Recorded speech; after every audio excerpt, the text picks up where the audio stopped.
Those who work in and around today's data centers are hearing a lot of talk about PUE. Today I'll explain what PUE is, why it matters, and how you can calculate it, and then I'll get into some general ways to improve your PUE. PUE is an acronym for Power Usage Effectiveness, a measurement of the energy efficiency of data centers' physical infrastructure, such as the power and cooling equipment. PUE is not a measure of how efficient the IT equipment itself is. Rather, it is a metric to quantify the overhead of power that is consumed in supporting the IT equipment. So why does PUE matter? Should you even bother measuring it? Well, according to recent studies, nearly 2% of all the energy in the USA is consumed by data centers. That may seem like a small amount, but it's actually pretty massive. In fact, this is equivalent to the energy consumption of more than 7 million households. And of that energy consumed, roughly half does not make it to the IT equipment. A major driver of this waste is overbuilt and oversized data centers. In addition, designing for high reliability with no regard for efficiency can have a big impact. In a two-end data center, components are operating at less than 50% load, so a design that doesn't specify efficient components at these light loads will result in a big penalty. There are also a lot of inefficient airflow practices in today's data centers. Fortunately, with better planning, operation, and new technologies, high reliability can be achieved using far less energy. Corporate green initiatives, government regulations, and utility incentive programs are putting pressure on data center managers to drive down operating costs. And PUE is a key tool for them to benchmark, justify, and validate their efficiency improvement efforts. The formula to calculate PUE is pretty straightforward. Take all of the energy or power that's used to operate the data center and divide it by the amount of energy consumed by the IT equipment like servers, network switches, and storage arrays. Consider this example of a two-end redundant data center. 47% of the electrical power entering the facility actually powers the IT load, and the rest is consumed or converted to heat by the power, cooling, and lighting equipment.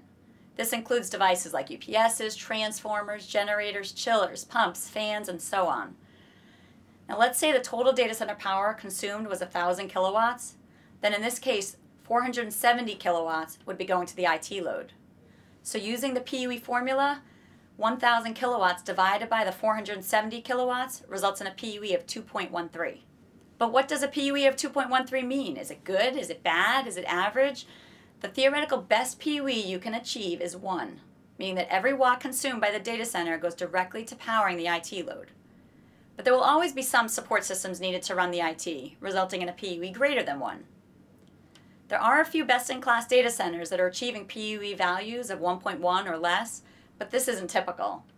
The Uptime Institute's latest data center survey reported the average PUE is between 1.8 and 1.9.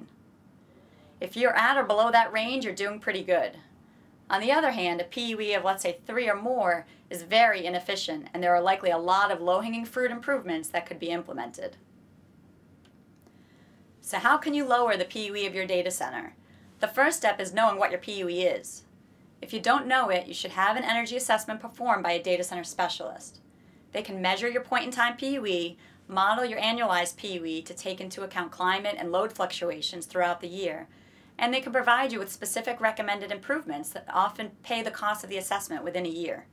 As much as possible, right-size your UPS and cooling equipment. I know this is difficult, but the closer the IT load is to the capacity of the UPS and cooling systems, the more efficient the data center will be. In many data centers, the cooling systems alone use more power than the IT equipment, so improvements to cooling generally have the biggest impact on PUE and overall energy savings. Keep hot air and cold air from mixing, since this mixing makes the cooling system very inefficient. So make sure you use blanking panels to fill in the gaps of your IT enclosures, and containment solutions like hot or cold out containment or vertical ducts are very effective at separating the hot and cold air streams. Raise the temperature set point in the data center. In fact, new ASHRAE guidelines recommend rack inlet temperatures as high as 80 degrees Fahrenheit or 27 degrees Celsius.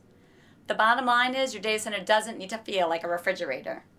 And one last recommendation is to calculate and manage your PUE on a constant basis. You can do this in an automated way by installing meters and monitoring software. To learn more about PUE, check out our white paper 158 on calculating PUE. And if you want to get a sense of where your PUE is today, you can also try out our trade-off tool, the Data Center Efficiency Calculator.